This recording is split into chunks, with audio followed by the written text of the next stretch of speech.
Hello, I'm MC Toon, the worst rapper in the world. We've got a special guest tonight. We've got Tim Sandars, who's going to be talking to us about some 5G protection that I'm curious about. A little skeptical, but curious anyway. I think it'll be good. Now I have Tim here, but we're having some microphone issues. How you doing, Tim? Thanks. Good. How's my voice? Is it coming across? Or? Yeah, it is clipping, and I think it's on your side. Okay. I'm not sure what to do about that. It could be the internet, which sometimes... It doesn't seem like internet because of just the volume, I think, is too high on your side, and it's just sending way too much. So turn it down. Is that better? Well, usually, yeah, I don't know if you can usually turn your own down. Just with a knob. Because if I just go to some system, speakers, is that any better? Maybe a little. What are you? What did you change? Just I went on the speaker here, and I just select same as system as opposed to the microphone array. All right, now it sounds good. Okay. So there we go. All right. All right, Tim, how are you doing? Yeah, I'm good, thank you. I'm good. How are you? I'm great. So I'm glad we could connect and have this chat here. So we're gonna do the schedule here is you're gonna do a overview of the thing, whatever it is, right? The Omnia. What was it called? My company's called Omnia Radiation Balancer. Okay, and then so I'll let you just do that for a while, and then I'll ask some questions. We'll have some back and forth, and then maybe we'll see if the live audience has some questions, if you don't mind. Sure. Depending on your time and what you have available. So. Okay. All right. Well, whenever you're ready, just go ahead. Okay. Well, the Omnia Radiation Balancer is a small patch. It looks like this. You put it on your phone, your Wi-Fi, your laptop. Sorry, I'm having to use strange lighting, but it's a sticker patch. It contains a new type of energy, which is going to be kind of news to a lot of people, especially your audience, which was discovered by the inventor of the product, who I met at a conference in South Africa. And since I got to know him, he's been telling me all about his discoveries in science, which involve his paper about the true concept of the atom. He's covered the true concepts in all of science, according to him. I'm happy to expand a little bit about that. But ultimately, because of his knowledge of the atom and the spin of electrical current in each atomic wave field, he's been able to understand why, on a level of energy, frequency, and vibration, the energy in the human body, the electricity in the human body, does not respond particularly well to any electrical man-made field. And so he's also come up with a solution to that, which is to change the state of the radiation field so that it's in harmony with all the electrical currents in the human body. And so that's what we do. And then we test the effectiveness by different ways of interrogating the body to see if the body responds well now that this patch is on a phone or a Wi-Fi router or a laptop or whatever it is. Anything that's radiating is potentially causing that imbalance in the electrical currents in the human body. So we want to balance that out. We balance the radiation field, and then we show through muscle testing, through autonomic response testing, through water crystal photography, and through live blood analysis that we've caused that big kind of sigh of relief in the body. Okay. Is that's the... Well, I didn't want to ramble on and on. I mean, I could go on and on, but I mean, that's our opening gambit. That's what we do. I mean, we change the state of the radiation field. We bring it to what we call centeredness and balance. What we mean by that, and this is where we go into, and I'm going to call him Laki, but his name is Professor Ilija Lakicevic, but that's a mouthful, so I'm just going to call him Laki. And Laki's findings is that, you know, everyone's always talking about the electromagnetic spectrum in terms of whether radiation is harmful or not. And they classify everything, especially the phone industry, as either non-ionizing or ionizing, right? Everyone knows that. That's been the case for many decades. But according to him, there's another quality in a radiation field that can actually unsettle the human body. And that's what he calls the centeredness of the wave field. So it has nothing to do with heat. It's non-thermal. As you may or may not know, there's about 10,000 peer-reviewed studies that are out there that show that rats develop all sorts of diseases when they're exposed to mobile phone radiation. And that's been going on for the last 15 years, even when they had 2G, I believe, from some of the reports that I've seen and read. So the biologists are all a bit confused. They're like, well, hold on, why are all these non-thermal effects causing this, you know, these diseases and you know, cancers and all sorts of other things in rats? And so, you know, they are looking at things in terms of like the voltage gated calcium channels and stuff like that from Dr. Martin Paul's work.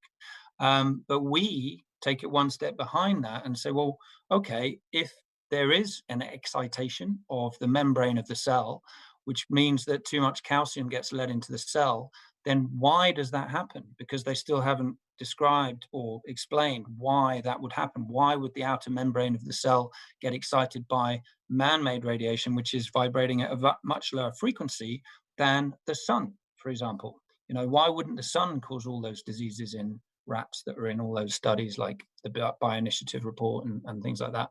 So we've come up with this, well, the scientist that I work with has that theory, which is that it's all about the position of the 0 point, the magnetic still point at the center of each atom. And each atom is something that he describes as a torus field or a donut of electrical current or light. So what you have is a magnetic still point, and around that you have a donut or a torus field of spinning electrical current.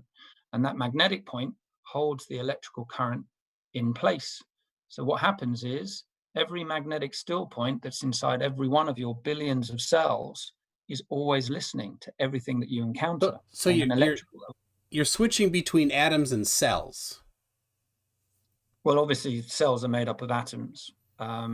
Yeah, so I mean, but is there a 0 point in the middle of each atom and in the middle of each cell? Yes, according to his science, yes. Science, okay. All right, so a couple questions. First of all, so to cover, I looked up his you know, his background. Dr. Laki, he studied in Belgrade, Serbia, right, at the Facility of Natural Science and Mathematics, and got his degrees there, all of them. So physics, got a master's in the field of atomic and plasma physics, and then a PhD in atomic and plasma physics, right? Yeah. So he's familiar with science and how to do science, right? As a functional understanding of the application of the principles of science. So he reached the level of research professor, I think, which I think is the highest level of physics professor you can get to in conventional science. So he's not like a chancellor or something like that. So you know, and just for the record, I'm not a scientist. I found his product, found it to be incredibly useful, learned from him what his theories and concepts were, and then I tried to convey them the best I can. So that's my role. Okay, so how did he, you know, being that he has a background in science and knows how to do science and confirm a hypothesis, what did he do to confirm the hypothesis of how the atom actually is structured, instead of what the decades and decades of existing science has determined the atom is formed from? Well, he did a series of experiments which might be a bit too complex for me to walk through because, he's written papers that are published. And I think, I can really only speak to the theory behind, how he describes the concept of the atom. I'm not really here to go through the minute detail of how he got to that, because I think you'd be much better off getting him on to talk about that, because you obviously want to ask more deep questions about that. And I can't really go there. So but you don't he's like written you a couple can't of papers which you are available. can't you can't describe really the experiments. I'd have to really have him for that. I think so. Yeah. Okay. And now you did. We were talking ahead of time, like last week. You sent me a link to where he publishes his papers, but the journal is just a it's not a peer-reviewed journal. Does he have anything in peer-reviewed journals? Well, as you may or may not know, it's not that easy to get things published in those journals unless you conform to a certain. Well, for good reason, Yeah, no, I agree. Yeah. I agree, and I know exactly where you're coming from. It's not, the peer-reviewed kind of like exalted sort of like publication that he would hope to be published in. He's been very close to being accepted in many, and had a provisional acceptance in many, and then something strange happens, which is that they just change their mind. So, which they could do for a number of reasons, but the answer to that is no. He hasn't, as far as I know, been published in those papers. Okay. So for people who are wondering, it's the where he has been published is the International Journal of Science and Research, IJSR.net, and they just it's just a fee to publish, and they'll take anything. Okay, so all right, so he didn't. We don't know how he confirmed this. Can you? So I have here. So how does it interact with radio frequencies? What's the interaction there? How does the product interact with it? Yeah, well, whatever it is that, and we haven't introduced that yet. I mean, I know what it is, but like the mechanism that he says, and then I'll get to the next question, which is what it actually. Yeah. How he works with a type of energy that he has been shown, and the type of energy that he uses he calls Deca energy, because it has the form of a dodecahedron, and the dodecahedron has spinning cones of light inside it that kind of exchange light across the geometric structure. And he goes into the hills with a kind of a sort of spiral divide kind of cone, which has like all these magnets inside it, and he captures those units of energy, and he starts to work with them. How does he capture them? Through a cone with some magnets inside it, which kind of spiral along the cone. And the dodecahedron units are very attracted to magnets, so they jump into the cone. So, like, if I had some magnets, could I get some? Like, how does one capture? You could. I think it requires it requires quite a lot. I mean, it's difficult to explain this because me and him have talked a lot about this, and I'm sort of doing it third party now, and it's kind of like gets a bit Chinese whispers. But like I said, if you really want to query his science, the best person to get on is him. If you want me to talk about the testing results that we've got in terms of the efficacy of the product, then I'm your man. But ultimately, he is someone who's had a spiritual awakening, right? So he's someone who's basically a little bit like Tesla, does a lot of his design of his solutions on other realms, in other planes. And he's very clairvoyant, he's very psychic. He does a lot of what he calls conscious breathing, which allows him to, access that quantum field and then design solutions that he brings through into this this reality, I guess you could say. But that's a lot of the way that he has found out and inquired in that, what he calls the divine intelligent field, as to what the truths are in science, and then how to then prove them, right? So that's how he goes about ascertaining his knowledge, and then does the experiments to prove it, which are in his papers. Fine, you're absolutely fine to trash the journal that he's appeared in or whatever, but why not give the papers a chance? Yeah, certainly. Okay, so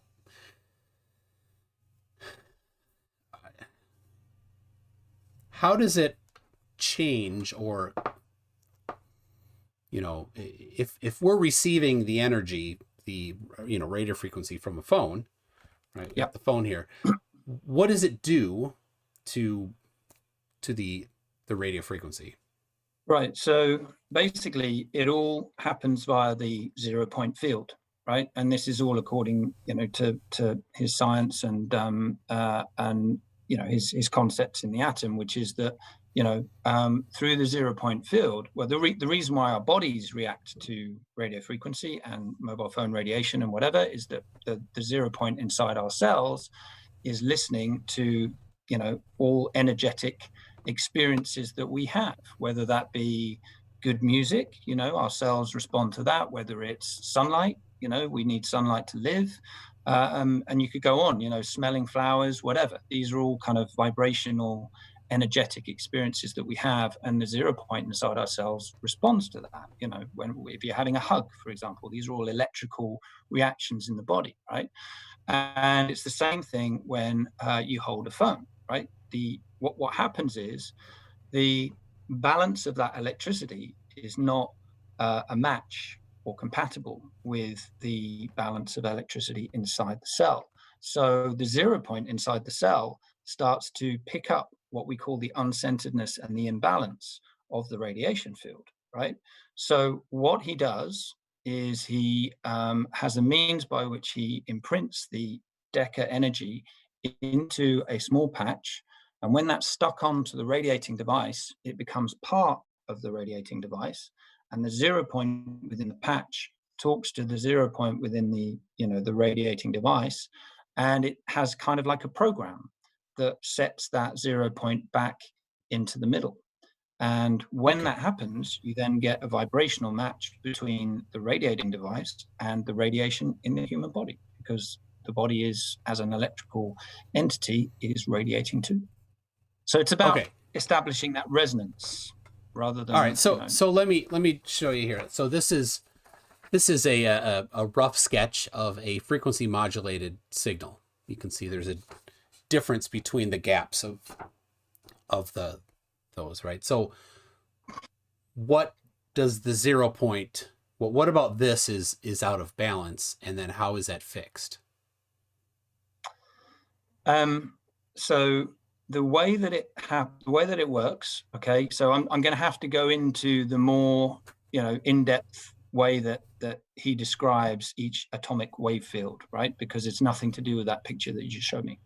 That might be everything to do with what you've learned and everything else, but what we're here to do is to try to challenge that. And I can only go, like I've said, I can only go so far, but I'm prepared to put out what I know from him, right?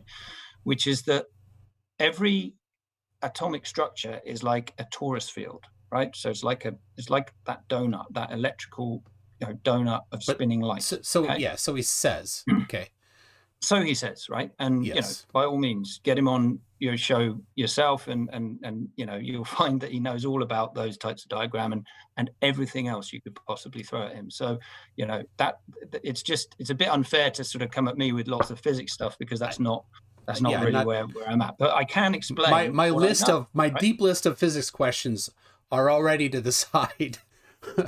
So well, then hopefully, I can. You got the wrong person on. Yeah, I'm just going light on the physics here. So okay. Would you like me to explain a bit more? If you can, yeah. Right. So his concept of the atom is this, right? So from that magnetic still point at the center, that is the field of all potential, right? That's 0 point, and it's a connected 0 point in every atom of everything, right? So according to him, everything is spinning in a certain way, and it follows two phases, right? And so it's the same in this wall as it is in my body. You know, the atoms are spinning in the same way, except the difference between the wall and my body is that I have a mind to move all my cells around if I want to, right? So basically the 0 point, the electrical current that spins around the 0 point in that, you know, torus field shape borrows the energy from the 0 point to make itself into the atom. And then that's called the compression phase, where it compresses itself into matter, and then it discharges itself into the ether, right? And that process continues, and then it recycles itself through the 0 point. And that process continues, flicking on and off the light ring, flicking on and off so fast that it becomes life, or, you know, the material universe, right? So his ideas are that, you know, this is the electrical universe. Everything is effectively within the holographic universe. Every atom is living and dying in rapid succession.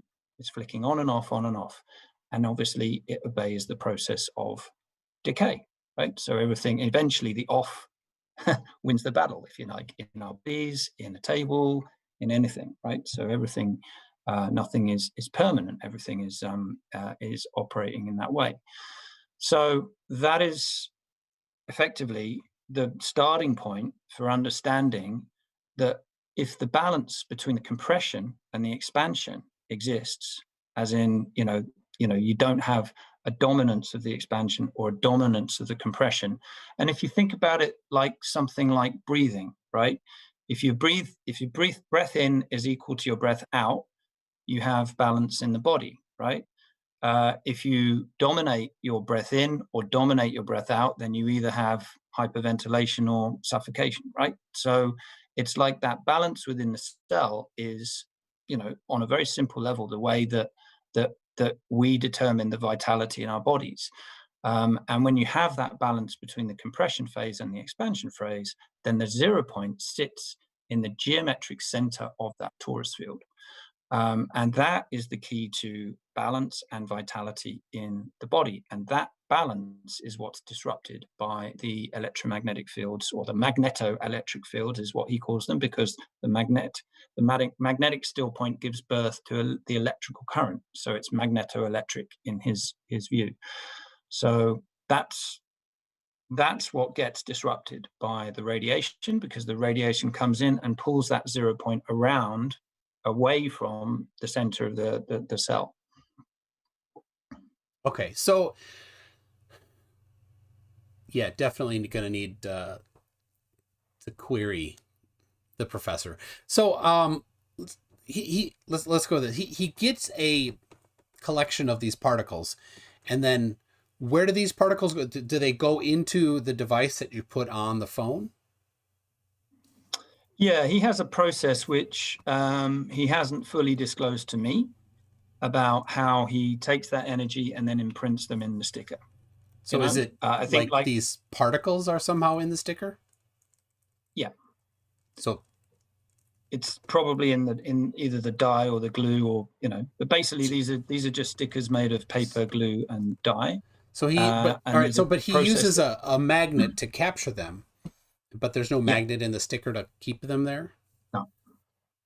Okay, and how much do these particles weigh? They're tiny. I think they're like 100 times smaller than an electron, according to him. So it sticks to glue, but it's smaller than an electron. It seems. How do you know that the particle is still in there? If it's that small, it can just slip away, right? Well, again, it's the idea that you might think that everything in this sticker patch is just a dumb lifeless thing, but with his physics in mind, all the atoms are have life force in them. They're spinning rings of electrical current. So you have to enter into the relationship with the sticker in that respect. Okay.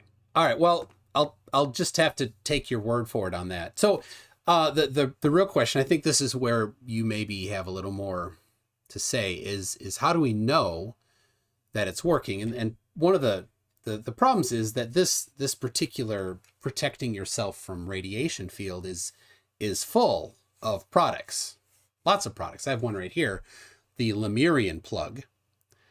This was some people said that the founder met a person from Lemuria. So this is ancient technology. He knew the secret to imbuing that technology into this plug, which is actually just a remote light switch with a sticker on it.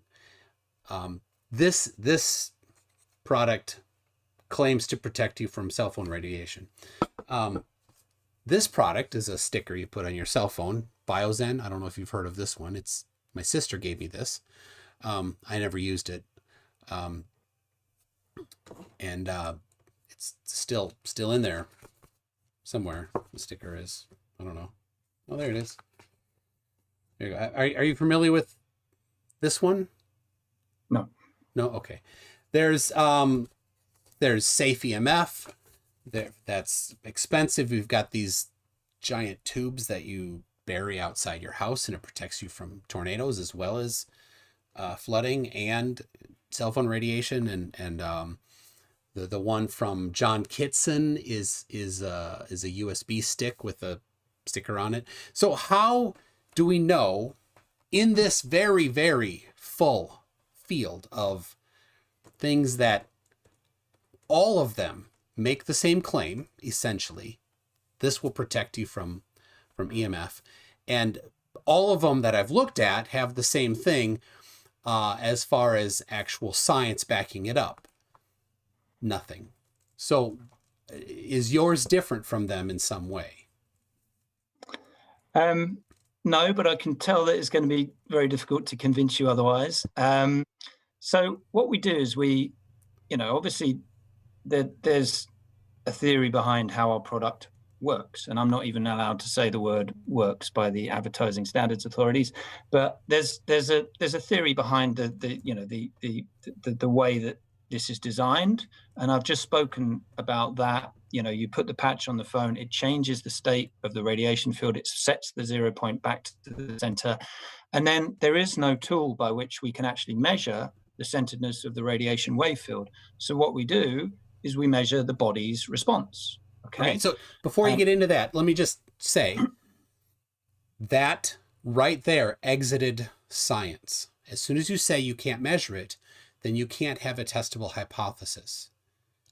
It is. What about if you measure the effects? Then it's no longer science if you can't measure some things. But yes, you could potentially measure the effects using scientific, methods. What if it's real? What if it's real? Do you have to have a scientific explanation for everything that happens ever? Well, if it's real, it's testable. Okay. So what basically, tests? Yeah.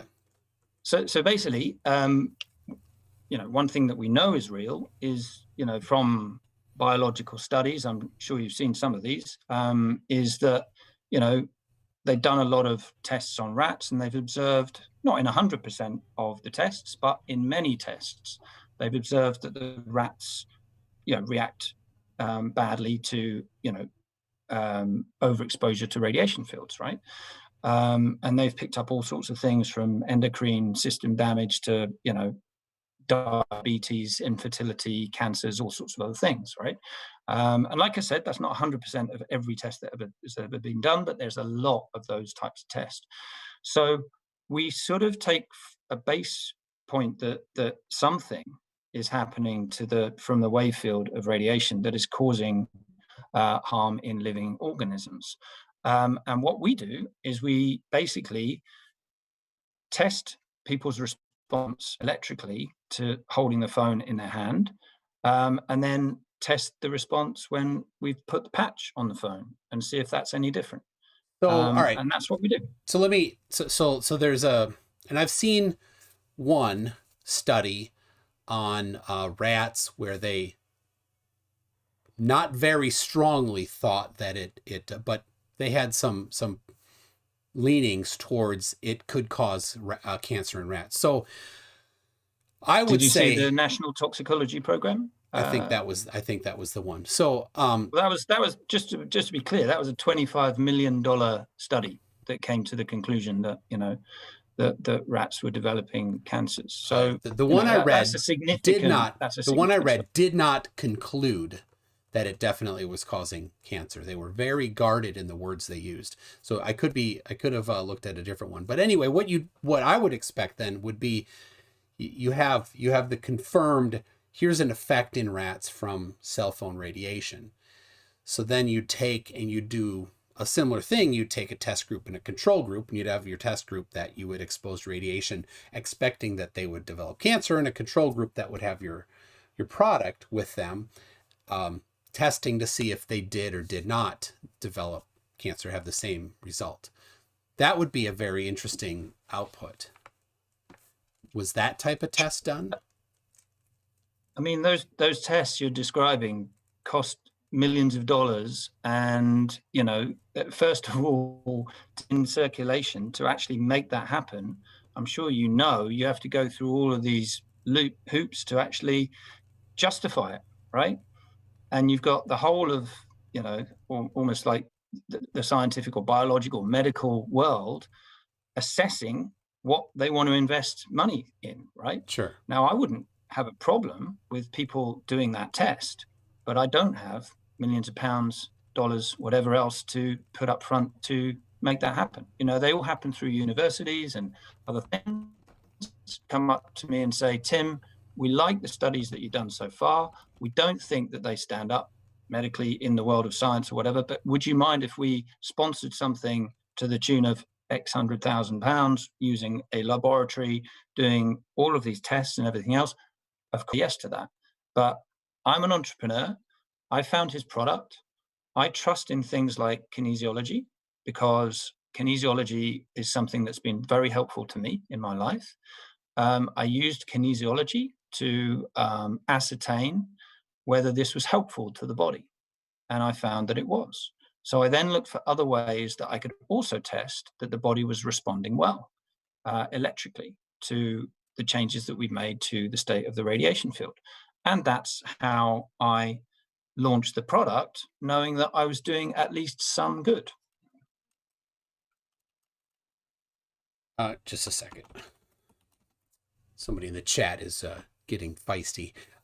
Okay, so I appreciate that, and so yeah, it is a challenge to get those types of things done. Of course, if Dr. Lakey has a new invention, why is it that, and a revolutionary thing that turns decades and decades of physics upside down, definitely a Nobel Prize is in the works for that type of a thing? Why is it that, depending on whether you think that Nobel Prizes are handed out to the right people? Yeah, I know what you mean. I know what you're going to say. It's like, you can't believe anything that he says, because otherwise he would be, the next Einstein, right? And whatever. I'm probably it is definitely his claim. there. But you know what I mean? It's like, it's such a big call, what he's saying. I agree. It's such a big call, him saying, well, actually, the true concept of the atom is not this, it's this. And the true concept of magnetism is not this, it's this. He's even rewritten E = mc squared with his version of the equation, which takes into account the etheric counterpart to the compression of the atom, because he says without that, you haven't got the proper theory and so on. That's in one of his papers that you can review if you wish. He's a hardcore physicist. I wouldn't underestimate him in any way, right? If you get him on the show, he'll be able to show you that. Why hasn't he been recognized? I think there's two reasons for that. Firstly, if you've ever watched any kind of alternative science conference, I've been to one where with Michael Tellinger, for example, you'll know that a lot of the criticism from the people who are trying to get their work heard is that there tends to be a filter in the science world. It's like, not all papers and not all theories get treated equally. That might sound like sour grapes. That might sound like, the people that are trying to push their outlandish theories don't feel like they get a good crack of the whip or whatever. I don't know. But that seems to be the recurring theme amongst those kind of maverick scientists, is that there is a filter. Unless it conforms to this, you don't even get seen, you don't get praised, you don't get published, you don't get whatever else. And so that's one Well, of the reasons. And the second reason is, okay, yeah, go ahead. Sorry. I said the second reason is that he's not as media savvy as many other people, right? So he's a Serbian. English is his second language. He dropped out of mainstream physics, as I mentioned. He was at the Max Planck Institute of Physics for a long time. He then left there. He had a big house and a proper job. He was well paid, but he left there because he was like, this isn't true anymore for me. I have new ways of proving my truths. And I think he was expecting to be able to write his papers and then have that be accepted in some way, but he's found it to be a real struggle. So those are the two reasons for me. He may have more reasons. Okay. All right. So how, I've just got lots of questions spinning, but they're for him. So, all right. How can you confirm that it works then, if you can't do the study, like, the cancer study? Well, we're trying to find tests that don't break the bank, that are reliable indicators in terms of the human body and how it reacts. So I mentioned kinesiology earlier on. That's a very, very simple way of just checking in with the body and seeing whether it remains strong when it holds a phone or weak.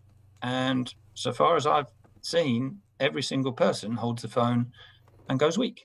And then we put the patch on and they go stronger.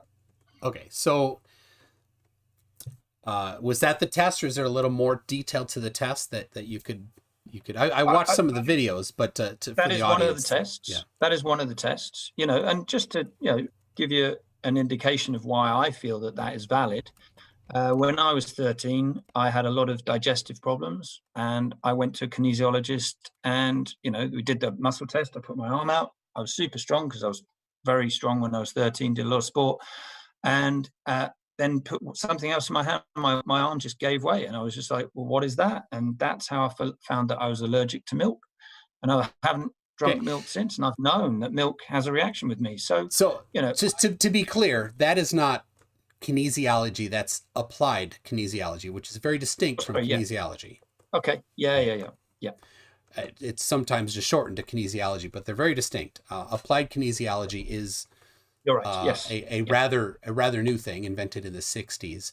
And tests with applied kinesiology in double-blind studies don't turn out well. But so your test that you did, but because the mind has to be involved, you can't separate the mind. That's what explained to me. I mean, look, you're talking to someone who's had a very real experience and felt in their body the change, felt the change. That's not something that the kinesiologist made up. So this is what happens when I test people as well. They feel the change, and that's when they just say, what happened there, and it's not me making it up, and it's not me tricking them or anything like that. So when I spoke earlier on about, how the mind is always trying to figure it out and trying to put a scientific equation against something and then say, right, I've got all these boxes that I need to tick. There's two ways of living your life. You can live your life from the heart, where you're feeling stuff, and you can live your life from the mind, where you're always trying to figure it out. And so I'm not saying one's better than the other, but I'm not saying that one is should be excluded all the time. Okay, so let me summarize the test then. You had somebody, you tested their strength. You handed them a phone, you tested their strength, and they were less strong. You put the product on the phone, you test them, and they're back to strong again. Did you do this blind, where you put a sticker that did not contain the product, or you put the phone with a back on it so that the guy holding it can't see whether or not there's a sticker on it, so he doesn't know. We've done it blind. Yeah. And you had the same results with it blind? Yeah. And that's not the only test we do, by the way. It's not just like, okay, I just don't do that one alone, but I'm trying to triangulate between that and other ways that we can interrogate the body, where we see whether the body gives us a yes or a no, Okay. So, and that's important. So anyway, by the way, many of the products that you're talking about that you held up earlier on, we test them all the time, and very few of them work. Very few of them give that positive yes response in the body. So, I would concur with you that many are out there with very good intentions, but they don't quite, they don't do what they are hoping to do. Okay, so now the videos on your website, I didn't look at, or not on your website, on your YouTube channel and your website. I did not see any of them. I may have missed them, but I did not see any of them where they showed a double blind test. They just showed sticker on, sticker off. Sure. No, we have. They don't feature in the videos. No, they don't. Okay. We haven't done the blind test in the videos. We've mucked about with lots of different, variations and so on, but we haven't done that one. Okay. It'd be great to see, and maybe I'm missing it, but it'd be great to see that, because the double blind is the key, right? If the person knows that they're doing it, then you have the placebo effect, and your sham, you have to have a sham test. I agree. To avoid so that. The next one, I know it's never great talking about the next one, but the one that we're doing next is on heart rate variability, and that's much more empirical. It's much more kind of, something that you can measure, the rhythms in the heart and how they are affected when you hold a phone, when you use a phone, when you put it to your head, when you put it in your lap, all those things. So that will be much more, measuring metrically all the different subtle rhythms in the body. So that is something that we're undertaking, but it's a longer study.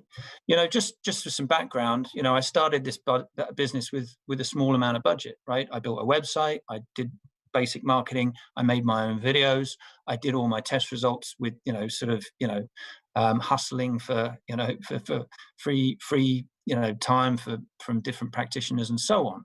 Right. But I did find that I was getting good results, and I got a lot of support from the people that I was talking to, because they knew that this was an issue because of their backgrounds. So they came forward and helped, and, I'm still helping them as well. And there hasn't been the hundreds of thousands of pounds and whatever to go in and do those types of study, but I'd like to do them. And I'd take on board your points about. I have a source for that money.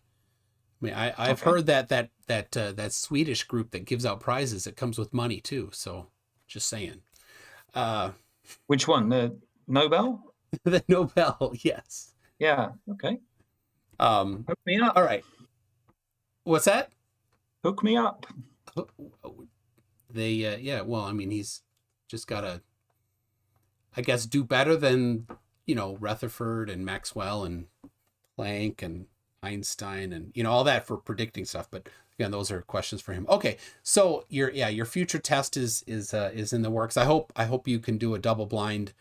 Sorry, let me talk about the others. I mean, there are others. There's 4 of them at the moment that we've done so far, and we're doing 2 more. And so like I said earlier, we don't set our website up to say this is the only thing that works, the only way that works. We set our website up to say, if you are someone who is concerned about radiation in your life, let us give you our explanation as to why radiation causes a disharmony or a dissonance electrically, vibrationally in the body. Let us give you our explanation for why that is. Let us give you our explanation of what we've done in the patch that then corrects that imbalance in the wave field. And then let us show you our, bodily responses. And then we allow people to make their minds up. I feel better for having it on my phone. I've always known that, and that's why I've stuck with this company. And I continue to look for new ways to show that. We've done the water crystal photography test. We've done the kinesiology. We've recently done autonomic response testing, which is a modality that's designed by Dr. Klinghardt, who's a very well-established medical doctor. And so we feel like we're building a case that, shows in lots of different ways that this is a good thing. So what more, there's plenty more things we could do if we had a bigger team and a bigger budget. Okay. So you talked about a water test. My mom gave me this book. Yes. You're familiar with that name, right? Dr. Emoto. Yeah. Yes. Masaru Emoto.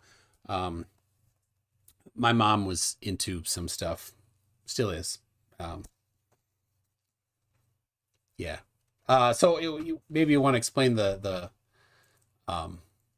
water test. Well,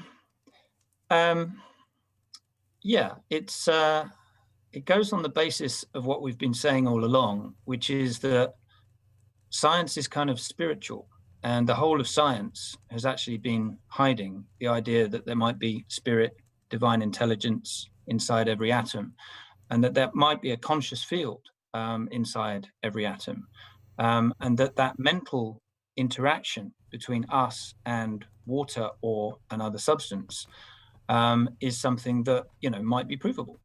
So from your book that you're no doubt probably going to try and take down, from your book that what Dr. Emoto did was he took lots of samples of water and then projected his conscious intent into that water, and then took photos of that to see if the vibration of the water had actually responded to the energy that he was pushing forward, right? So he would go up to lots of different, glasses of water and say, I hate you, or I love you. And it doesn't matter if you say it in Japanese or English, because the vibration, the conscious of your voice and the balance within that projection of energy is then conveyed into the water. And that's what his science was all about. So sort of experiments like that, and he developed a system, I'm going to call it a scientific method. You might call it something. Yeah. A system whereby he froze the water and then took photographs, and then he observed whether the water organized itself into what he called crystal. And if it did, then his argument flakes that come out of the sky, that is the perfect organizational structure of water. So if that was, if you said something like, I love that perfect hexagonal structure, he then theorized that was organize itself. Okay. See, it seems subjective to me that it should look this way. It is the right way. Yeah. Like many things. And that again exits science. It's a belief system. Yes, a belief system is not science. So yeah, but you're someone that keeps saying science as if science basically just has decided what all the truths are. No, but I guess that could be your belief system, but if someone else comes along and says, you know what, kinesiology works for me, or I intuitively believe something in this water idea, the idea that water has memory, it's conscious, it's listening, it's alive. It is a lot of spinning atoms, that are behaving in a certain way. And yes, it will react to my conscious intent. That idea that maybe the water in your body is the thing that holds your memories, right? That sort of thing is interesting. It is, what you might call fairy tale stuff, but other people kind of look on a deeper level of intuition and feel into it, so who's right, who's wrong? Well, yeah. Okay. So I'm kind of I've gone through a lot of my questions. Let me see if I have.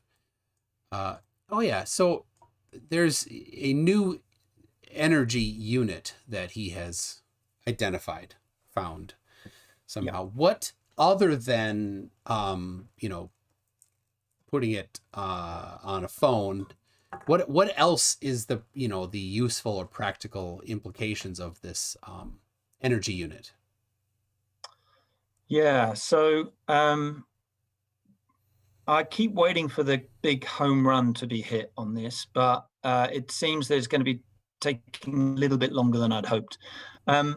When I first spoke, well, about a year ago, I was talking with Lackey, and he was talking to me about how he was developing an air conditioning unit that didn't require any batteries or electrical current, right? So no plugs, no wires. It's almost like a little bit of a wine bottle or water bottle that you put on a table, and it just keeps the temperature constant. Now, for me, that is just like, measurable, provable, all those good things, right? Yeah. So, we mentioned earlier on that the I'm way in. If you can do it, I'm in. yeah. So the basis is that, and this is something that I like about his teachings, is that we are living in a world where we are basically slaves to the energy systems, right? So all of the energy systems are very much extraction or generation, extraction, payment, repeat, Sure. repeat, repeat. Yeah. So You if generate. he can produce an air conditioner, then you've got the money, because that'll sell. I agree. Um, And I've queried him about it, and I think he's still working on it. It's been a long time in the making, but he also gets distracted by lots of other different things. So I don't know whether he shelved that, or whether again, if you got him on the show, you'd be able sure. to tell exactly what the status is. I am currently working on other means, other solutions, shall we say, with this Deca energy. We're going to do a water bottle where we try and make the water structured in the bottle. And, there's lots of different ways of testing water purity and all those other things. So, Coincidentally, that's the my sort of thing. mom has a structured water device as well that she puts all of her water through so that it's structured. I asked her what that means. She didn't really know what structured water meant. I'm like, structured water sounds like ice crystals, but it's still liquid. So, well, there's certain people that think that the molecular structure of water is not quite what everyone thought. That instead of H2O, it's H12O6, and that's another one for and that is represented in that snowflake structure, if you like. It's almost like you've got 6 arrows, the head here and then the 2 molecules each side of it of hydrogen. But you could go on into that whole analysis of water, and water could also be changing, just as we as human beings are changing in terms of our consciousness, of our our way of looking at the world. So water is most of life, right? Everything, is I think there's a great quote which is like, sort of, life is solids dancing to water, dancing to the tune of solids, or something like that. But you get what I mean, is that water is what binds all of us together, and what is the oil of life. So why wouldn't you take it seriously? We are 72% water. Our blood is over 90% water. It's a major part of us. So, investigation into the right optimal structure of water and what that means, and how water is receptive to different vibrations, that's important. That's why meditation is good for us, for example, and so other. all right. Yeah, let me cut you off there, because I have you seen the air conditioner thing he's been working on? No. Okay. Doesn't it bother you that he hasn't produced anything provable? Yes. There's not a lot I can do about that, because I'm not his master. He's very much his own person. He's very much does things as he's either driven to do them or called to do them. Yeah, I mean, I mentioned before, I would absolutely love for that home run to be hit, because then I would just be putting to bed any kind of chat, like any quite rightful chat about, this is all just, fairy tale stuff, right? This is all, it's very nice that you're, theorizing about all of this, but where's the proof? Where's the metrics? Where's the stuff we can how can we really test? hang our hats on? Yeah. Where's the tests? Yeah, and I agree with that. I agree with that. Okay, yeah, because the tests that you've listed for the device, the product doing what it does is applied kinesiology, which is pseudoscience, water crystal stuff, in your view, water crystal stuff, which is pseudoscience, in your view. and an upcoming one, which I hope will be good. So, this is a question somebody asked me in the chat here. What will you be doing with this upcoming test to eliminate the possibility of the placebo effect? Well, that is up to the tester. But yeah, I mean, we've discussed it. He's based in Austria. We've just discussed that that's the way that he would do it. He would do it with the blind, the double blind, and he's more scientific than a kinesiologist, right? A kinesiologist, as you probably are aware, deals with people who come into their office and they trust their body and that the kinesiology is going to interrogate the body to find some truths that are going to help them, right? But the kinesiologist is not someone who's going to set up all these blind, double blind experiments, because they're more of, they're not trained that way. But the guy who operates the HRV, he is trained that way, right? And he's like, I wouldn't put a test for your product out that wasn't going to follow these standards. So he's going to do it like that. And I welcome that, because that's the right way to do it. It's just, it's horses for courses, as they say. It's like, I deal with people on a level that they're comfortable with. If a kinesiology just comes forward and says, I actually want to do it like this, then I'll take their lead and say, let's do it like this. But like I said, if I were to do a muscle test on you and then your body went weak, I can imagine that you would probably be one of these people who give me 10 reasons why your body went weak, instead of saying, I actually need to take that seriously. My body went weak, and it's not a good idea to touch a mobile phone and have my body go weak. So there's two ways of, being in the world, shall we say. Being in your heart, being in your head. Yeah. Well, and the science is about finding the objective answer, not the subjective answer, and that's the point of it. So okay. Sure. Think you specifically call out 5G in as one of the things that it addresses, right? Well, I mean, a lot of people are concerned about 5G. Yeah. Okay. So what is it about 5G that in particular this affects that wasn't there in 4G or 3G or 2G? Well, it's just the increase in the intensity of the wave field. It's you're going up in intensity from 2.6 gigahertz up to 5 to 24 to some people say 60. That's not generally considered intensity. That's frequency.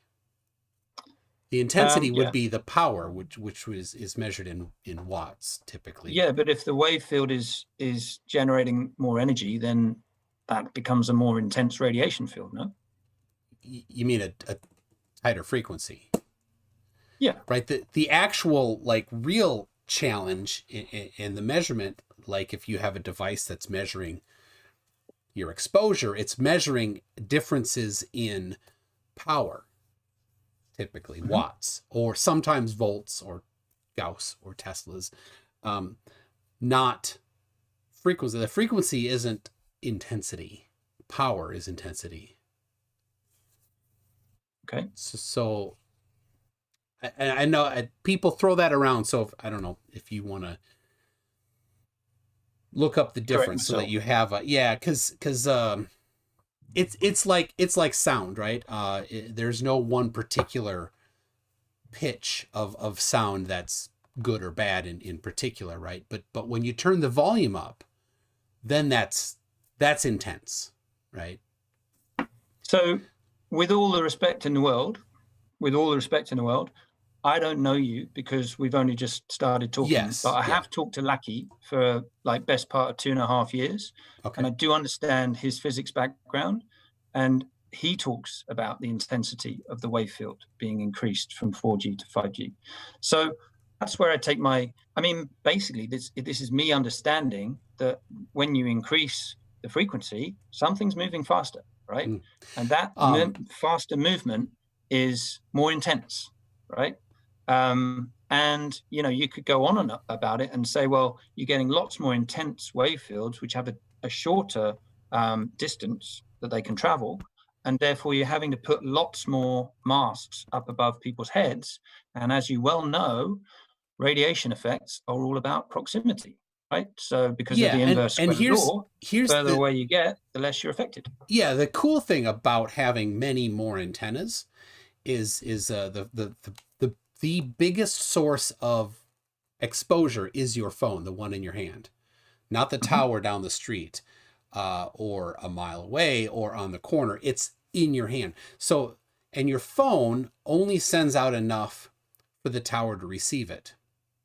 So if the tower is closer to you, your phone will send out a weaker signal, which is a very good thing. So more and more towers are actually good because that reduces the amount of signal that the number one exposure generating device has to output. So that's a good thing. I look forward to more because that's it reduces the exposure. So then maybe the 2 milliwatt per square centimeter allowed limits could be lowered to 1 or half, right? And what's that based on? What's what based on? Those limits. What are those limits based on? Thousands and thousands of studies. Can you name them? Sure, I have the ICNIRP has the one that they just updated their document in March, and on my website I have their all 39 of their citations, and then a large number of their citations are actually to meta studies that incorporate effects from hundreds and thousands of studies. So mc2.net/ICNIRP. Are the studies that you look at, I'm interested in this, I'm not trying to catch you out, but are the studies that they do with the phone in the hand, for example? There's a bunch of different studies, right? There's not just one. So there's studies where they have like a cell phone tower effectively, right, that they put in the lab and have rats or mice or whatever receiving that, and then same thing, they have a sham test so that they're receiving the same amount of tower what do power. What do you think about the SAR test? Do you think that's a reliable test? So the SAR test, that would be the amount of radiation that's absorbed typically from the phone, not from the tower. And they test it to, when it's at your head, how much is actually going through the. When you say they test it at your head, yes. Do you mean a human being's head? Well, we don't have meters inside of our heads, so that you can't do that unless you were to inject a meter in somebody's head. So they have just a figure, and they hold the phone up next to the head and then the inside head. and then they have a meter. They have a meter. It doesn't matter what the head's made of. It's what the meter is measuring. Well, it does, because like I said, there's electrical current inside every single one of your cells. So if you have a plastic head and then you fill it with fake blood. So is the claim. Well, right. Listen, everything in your body, all your brain waves are electrical waves. That's proven in science. Alpha, beta, theta waves are all invisible electrical waves. Your heart is a big electrical pump. If your electrical pump stopped working, you would stop working too. So it's kind of, it's a bit weird to try and explain the human body without attributing electricity or, putting electrical current in the equation, right? Well, radio waves maybe are not. Maybe not. Radio waves are not. That's just me. Radio waves are not electrical, though. Radio waves are not electricity. They're different. So yeah. Yeah. Somebody just asked me to ask that just as I was asking it. So, all right, that's what I have. So if you don't mind, and so I'll ask the if to take some questions from the audience. But I'm gonna ask them. Tim is very polite, and so please don't be. If you have questions, tag me and I'll ask. But don't be return like for like. He's been very, very kind here. So let's see. Yeah. So somebody's saying it's not. Chris is saying it's not electrical current as you get in a wire in the human body. It's different, and of course, than what your phone is putting out or what the cell tower is putting out is radio frequency, photons, not electrons. So let's see. Why do you trust Professor Lackey over all the other scientists who have said, because you're not the scientist, right? But the other scientists look at what he said and said, yeah, he's not onto something. Why is it that you trust him over them? Because there's something deep in me that resonates with what he says, you know? Like I said, I'm much more of an intuitive person than someone who pores over empirical evidence and scientific stuff. That's just the way I am. I'm more of a musical person. I feel into things.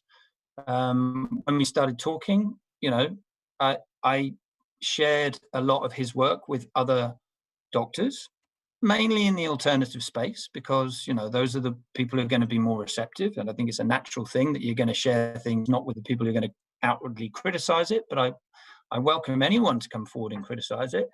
It'll be very interesting. For example, I mentioned earlier on that a very kind of conventionally trained doctor called Dr. Klinghardt, we are due to have a session with him, and it'd be very interesting to hear what he says. And there's a number of other kind of hardcore medics and but well-trained scientists who I'm lining up to meet him, and we're going to expand. And at that point, there's going to be a focus on him, his science, and everything else. Me personally, I took his product, I tested it on my own body. My own body gave a yes, right? And my own body gave a no to, when I was holding a phone or other things. And I trusted that. And then I asked him, so what, how does this work? And then I went on a journey of understanding his concepts in science. And then I said, well, look, you're going to have to prove that. And you're right. There are, I'm not saying he's perfect. I'm not saying everything he has is the final answer and everything else. But I do think, for me personally, it's opened up a lot of aha moments. Understanding different things about not just my body, but everything in kind of life. And I'm quite a spiritual person as well. And when he was talking about spirit in science and then explaining it almost on a from a physics perspective, understanding the source of that divine intelligence is really interesting. I mean, we live our whole lives, we don't know what's going on in our body. We have no idea. We kid ourselves that we're in control of everything that's going on in our body, but I have no idea how my fingernails are growing. I don't know how my stomach's digesting its food. I don't know how the air in my lungs goes into my bloodstream. And you could go on and on and on. So when you understand that there actually is, something else, another type of divine intelligence in the body that's running the operating system, and you sort of give credit for that, I like that idea. That's something that appeals to me. So that's the reason why I gave him some credit, but also because my body was confirming what his science was, was putting forward. Okay. And that showed in the live blood analysis, for example, right? So, that is definitely something that we could do with 50 people in a blind, double-blind study. Unfortunately, there's no way I can do that in lockdown, as you can probably imagine. But, when I held a phone for 20 minutes, all my blood stuck together, right? And that's something that I took seriously. And then I put the patch on the phone, and then it all loosened up and went back into its natural space. And when I saw that, I was like, well, this is important. People people need to know this. So all right. I got another question here from Chris, who says, we know how the body works, and that's why we find the science lacking. It's just a comment. I guess it's not a question, is it? VMB asks, how much per sticker? We have a 3-pack, a 6-pack, and a 12-pack. And the 3-pack is £54, which I don't know, in dollar terms, that's probably about $70. The 6-pack is much less. It's £90, so I think about $115, something like that. And then the 12-pack is $144. So per sticker, it's either £18, £15, or £12, depending on how many you buy.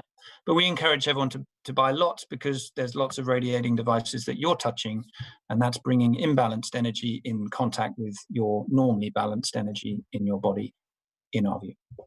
Okay. Well, that's better than this thing, which was like $100. Well, we try and make it affordable because, you know, I set this company up to help people. That's what I hope I'm doing. So what is the effective range of the sticker?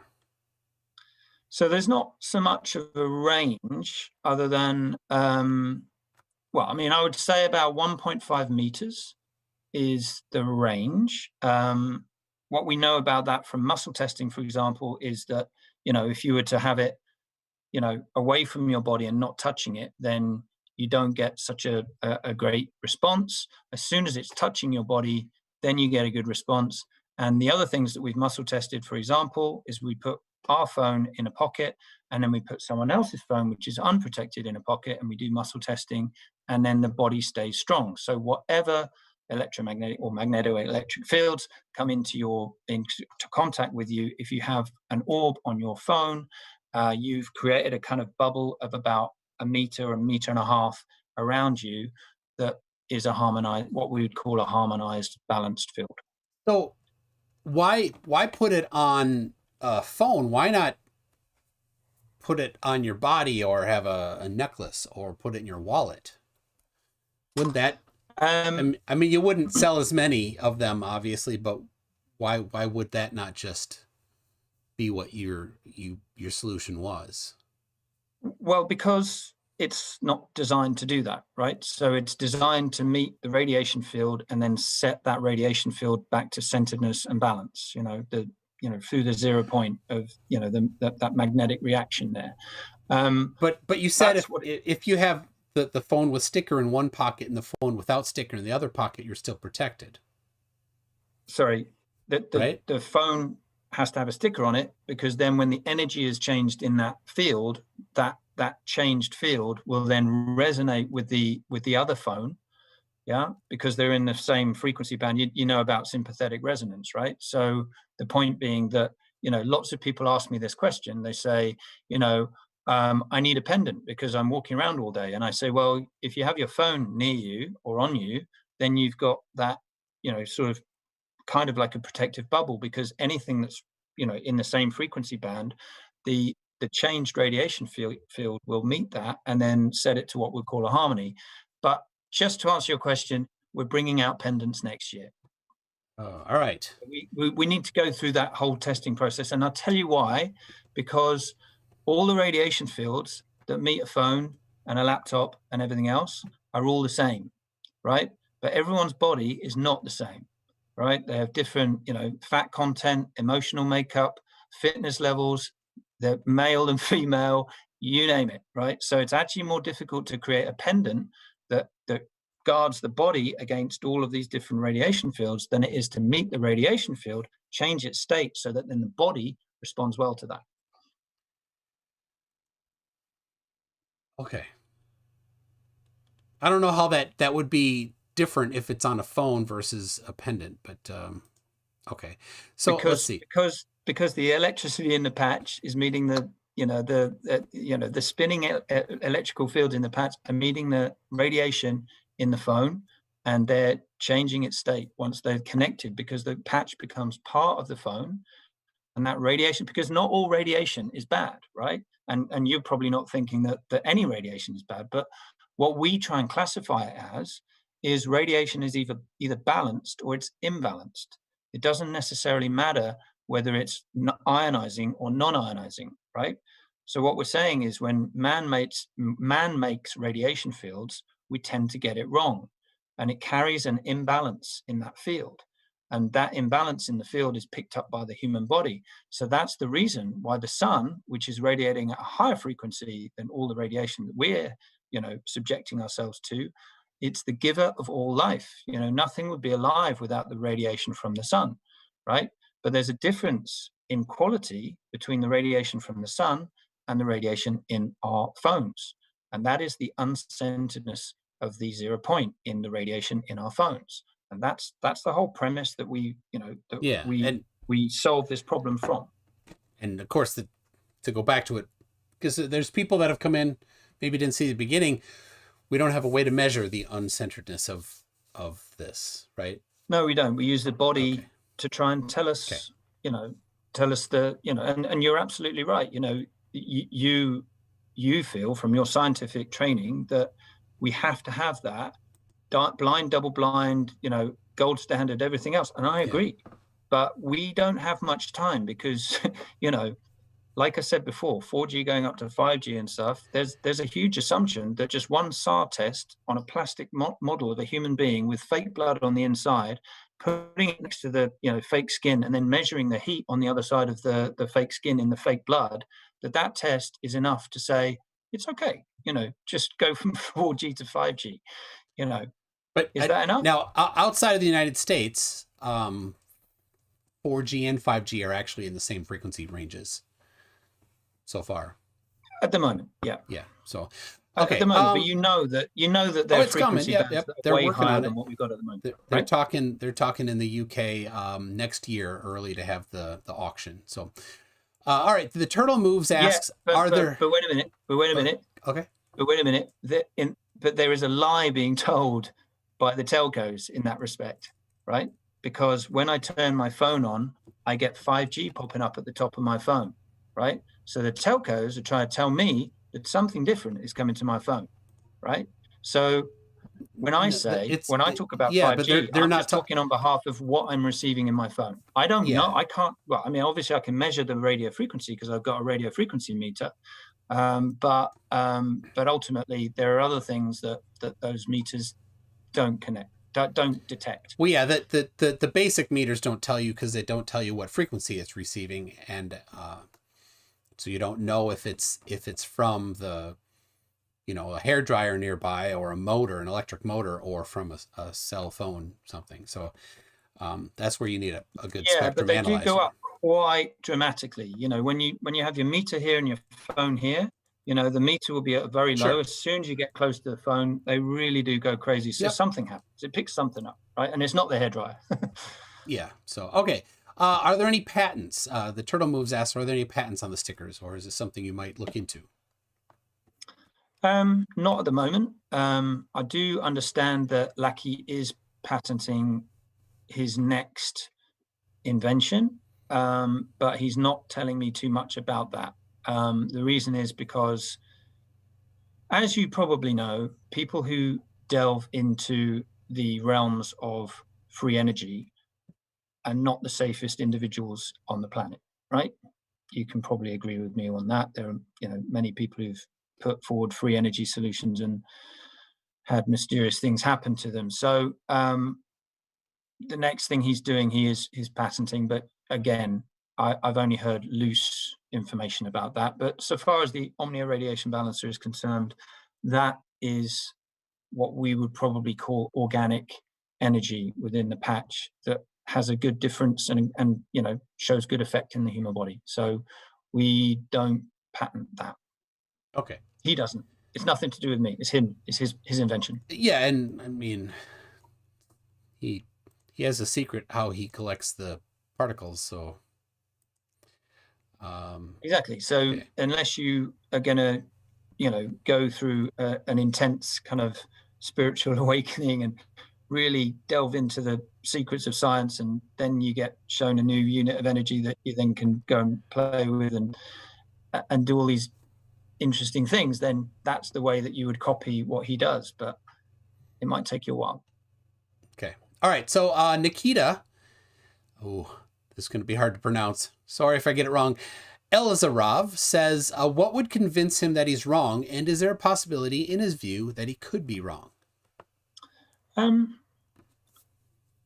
Yeah, I mean, like everyone that has a strong mission like this, he's incredibly determined.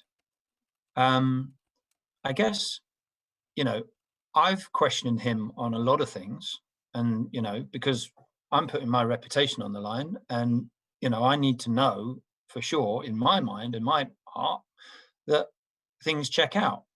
And I've been through that process with him many, many times. He's always been able to explain it, but I haven't been the person that's been able to pick it apart, which is why I've always tried to get him in front of other people of similar stature so that I can see that explanation, you know, or that discussion open up. He is open to other people's science and other ideas, and you know, his heroes are Walter Russell and Nikola Tesla. You know, I don't think I'm speaking out of turn here, but he actually talks to Tesla. He's Serbian, and so he meditates. And as you possibly know, Tesla did a lot of deep meditation and received a lot of information, and that's how he was prolific as a scientist, because you know he kind of built them on other realms and then brought them into this reality. So there is another realm out there, the astral plane, whatever you might want to call it, and it's a field of intelligence, and he would call it, you know, the creator field, the God field, the 0 point field, the quantum field. There are lots of names for it, but it contains intelligence, and for those who can go in there and ask the right questions, you might get information that you were then very passionate about when you came through.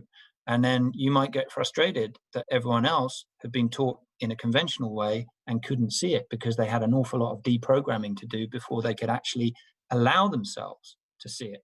And that's where he is. He, you know, he's one of those people. Whether that's right or wrong, you be the judge. But I've seen him as someone who's very genuine, very loving, has nothing but good intent for the world. You know, he's one of the few people that I know who's looking into whether you can use the Deca energy to create radar, which would then be in harmony with the planet. And in fact, electrical grids, which would be in harmony with the planet. Because as you're probably well aware, electrical grids are also draining and causing a lot of you know, I was going to say terrorism, but I don't want to use that too strong a word, but they're not right, ecologically sound, right? Yeah. You know that. You know that, you know, creating loads of flipping Bitcoin farms everywhere and electrical cars everywhere is not the great solution that gets us away from coal and gas, right? You know, and you know that, and looking forward to an organic type of energy that could actually be there to serve us, as in it responds to conscious human intent because it's there to do that. That's interesting. That's exciting for me. And I want more people like you to come forward and challenge him. And you may agree with only 25% of what he said. You may agree with nothing, but that would be an interesting conversation for you to have, right? Because yeah, definitely. That's an interesting future. Definitely want to have. All right, let me let's see. We got somebody's asking, what's your background, your education? Just in the arts. I moved to Singapore a few years ago, and I became an entrepreneur. Before that, I was a project manager working in IT, you know, building big systems, ironically, for big media companies and telcos. So, you know, I used to do that kind of thing. And then I went to Singapore and I thought, that's not for me anymore. Wanted to do something more entrepreneurial. The reason why I'm interested in all this is because, you know, I have a history of illness and, you know, and things that have challenged me that have meant that I have to look after myself, right? So, you know, whether that be from diet or from, I mentioned before that I'm into things like yoga and meditation and, you know, keeping my body strong and my body fit.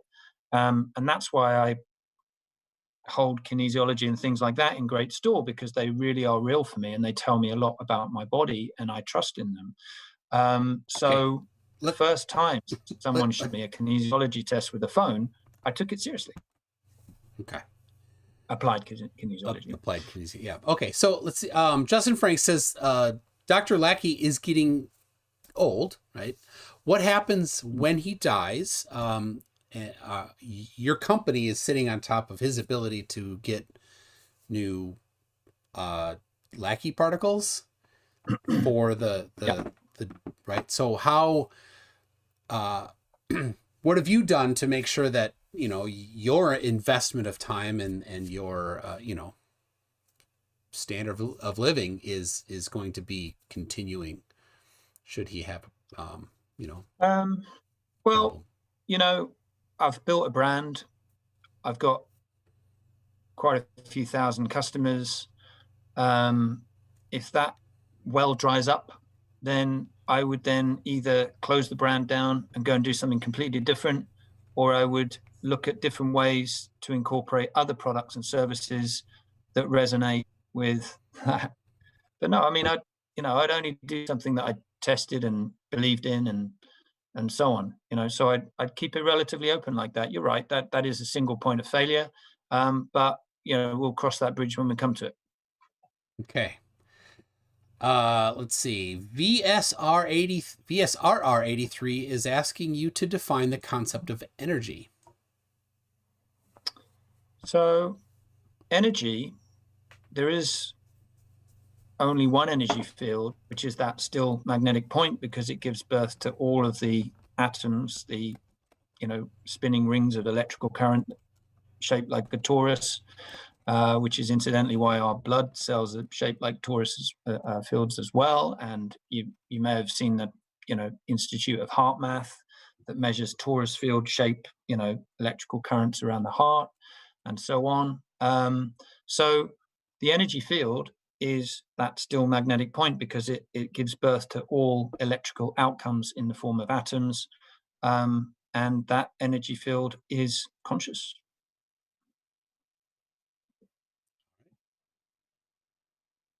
Peter G says, have you tried, and you've kind of covered this already, have you tried to use no charge stickers and see if you can tell them apart from charged stickers?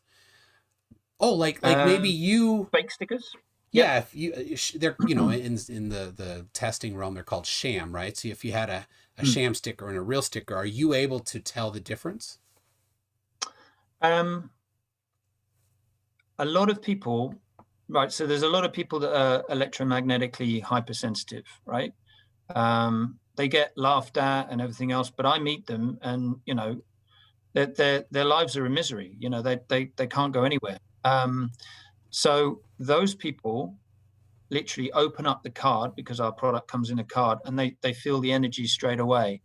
Lots of people who are super in tune with that, and also you could say they get more worried than other people, but the fact that they feel it is very real for them. They pick it up straight away. Apart from that, it's in the eye and the heart of the beholder to some extent, right? So some people, some of my customers, they basically open up the patch and they go, wait a minute, this is just a sticker. And I say, okay, well, put it on and try this basic muscle test. And then they come back to me and say, I did feel something. And I'm like, well, that's what we do. We, and lots of people go through those types of journeys. Some people say, look, I feel, conned and this, that, and the other. They just send it back straight away. Everyone is, going to go on their own journey with this, because it is, I liken it to, like if we were in the 1980s and I said to you, yeah, in 20 years time, we're going to pull out these phones and we're going to just basically watch the Man United game on our phones. It's going to be broadcast from some tower over there. You'd have gone, Tim, you've been smoking something a bit weird, and time to go to bed, or something, that sort of thing. And it's the same sort of thing that I'm saying here, which is that there's a new organic unit of energy discovered by a scientist who, has written an awful lot of papers about the true concepts in science, waiting for his work to be discovered. And he's manage to balance the radiation fields, which I'm showing in my tests, showing up very well in the human body through the autonomic response testing, the kinesiology, and he's saying that this unit of energy can be used to replace electricity, and it could end up, running cars and other things like that.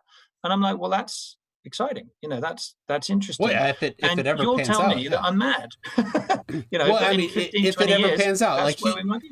yeah, the air conditioner thing hasn't, gone anywhere yet. So that is the thing that you find with the free energy people. They're always just one step away from it, and they never actually find it. So, all right.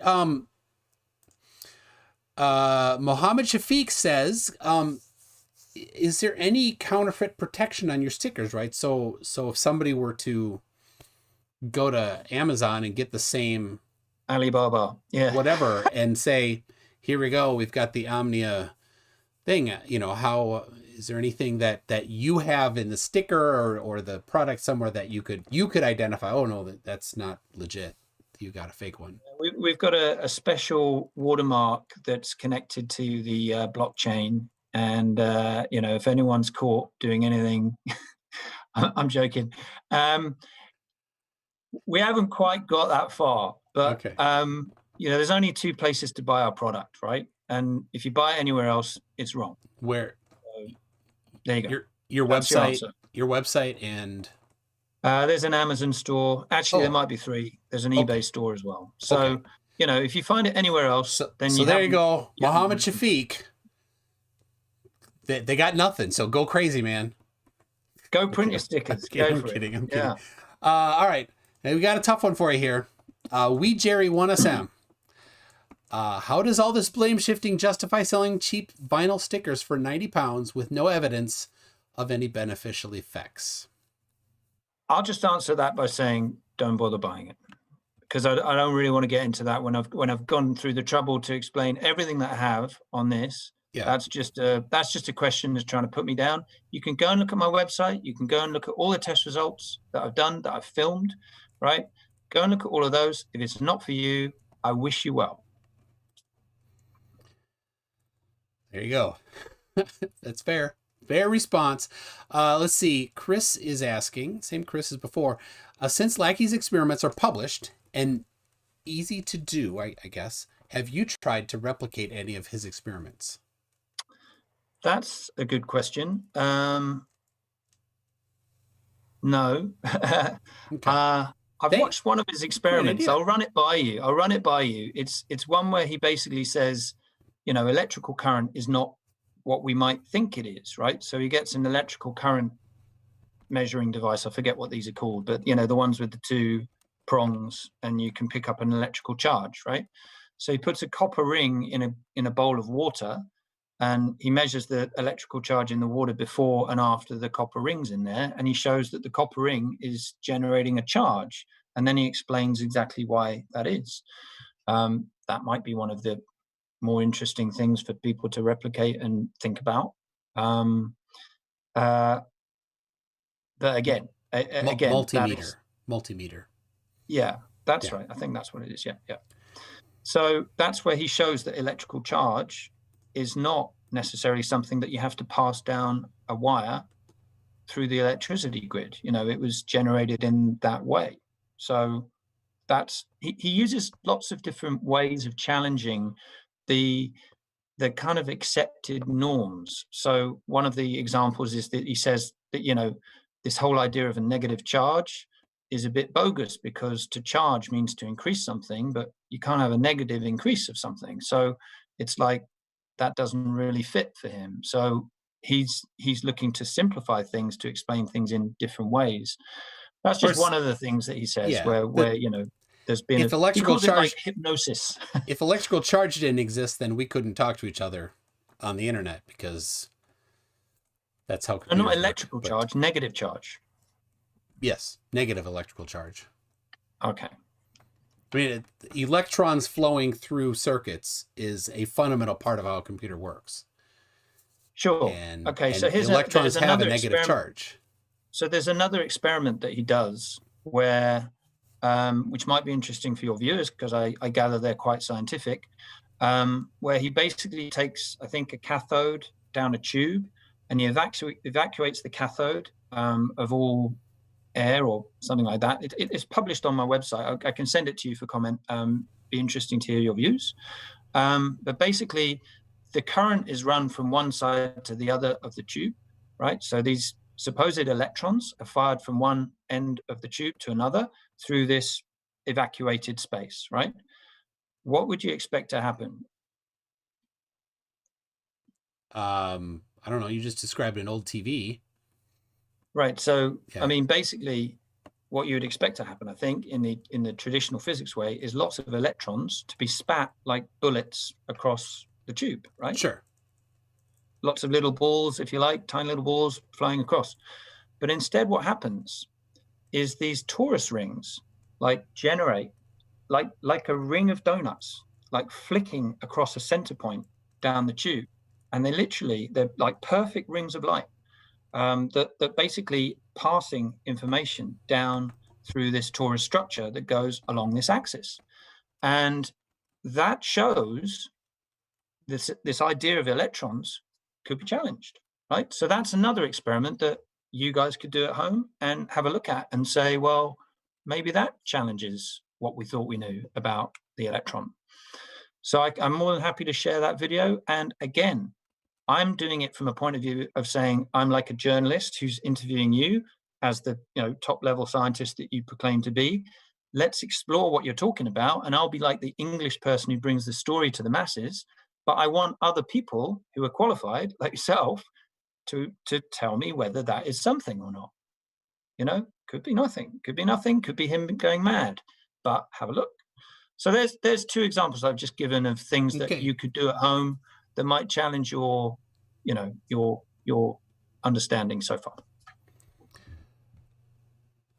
All right. Stan Grabowski, this is a good one. Does the sticker need to be on the phone, or can it be on the case? Well, the closer it is to the radiation, the more effective it is. Okay. We've tried both and it works, but my answer to that is always stick it on the radiating device, not on the case. Okay.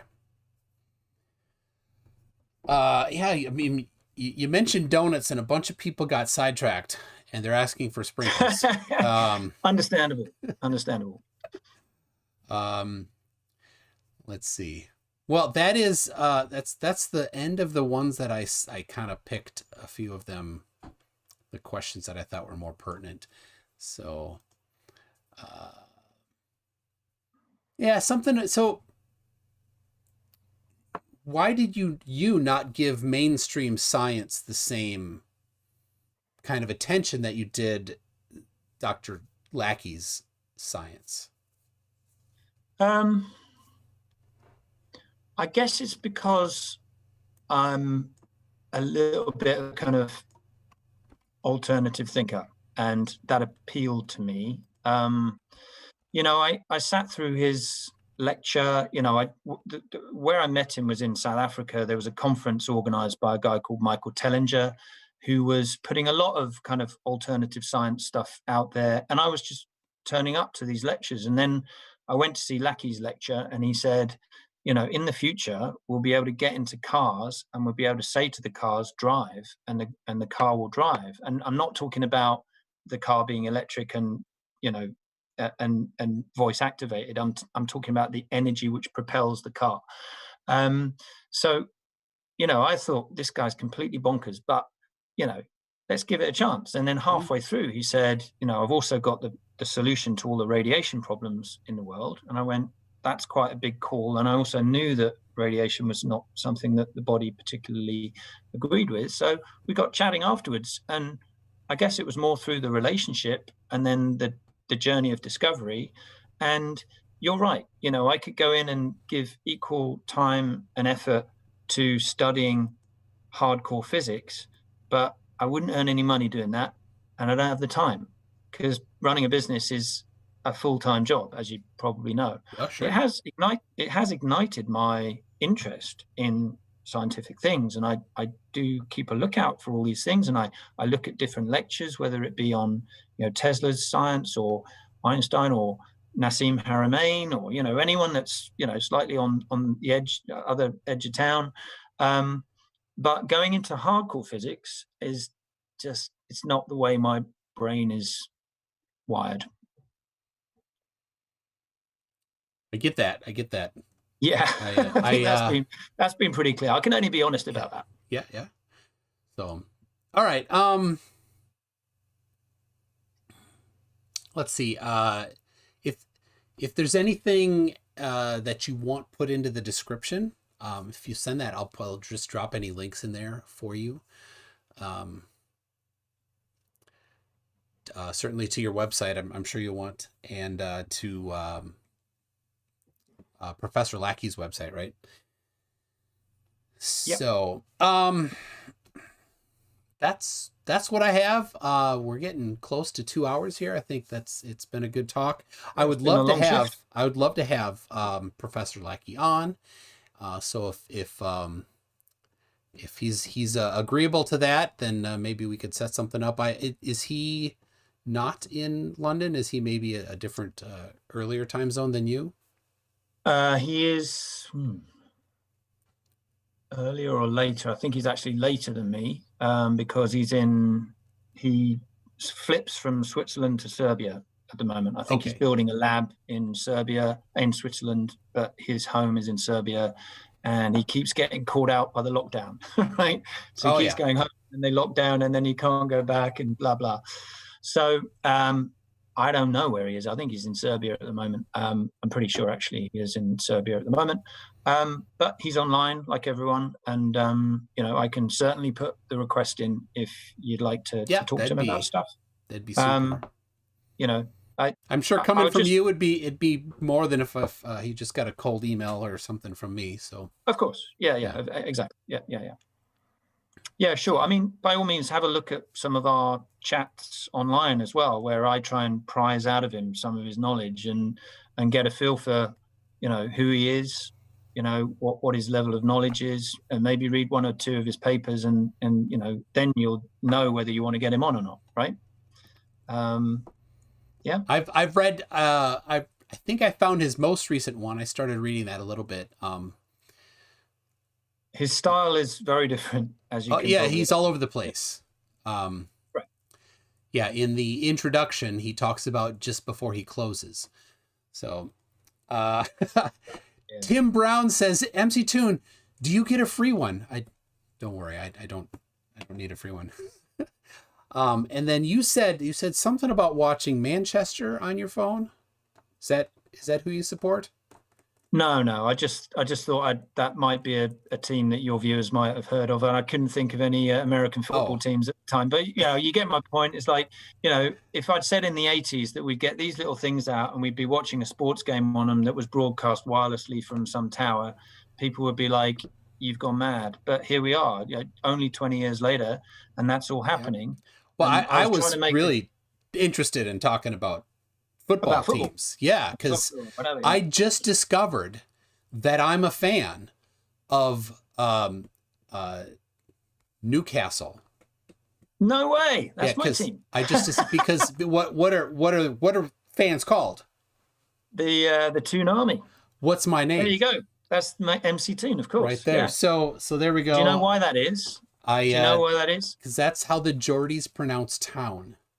Correct. There you go. You knew that. Brilliant. So I looked it up. I did not know that until just a couple days ago. So there we go. Love them Gunners.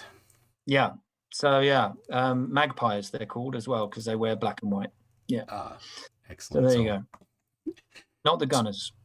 Don't say Gunners. That's like a London team, and they kick your head in. What was Wenger thinking, sending Walcott on so early? Wow. The thing about Arsenal is they always try to walk it in. Right. Yes. That's it. They always try and score the prettiest goal and just never score the scrappy ones. That's from the IT crowd. I only know that. So. All right. King Crew says I'm dead to him, I guess, for supporting the Toon Army.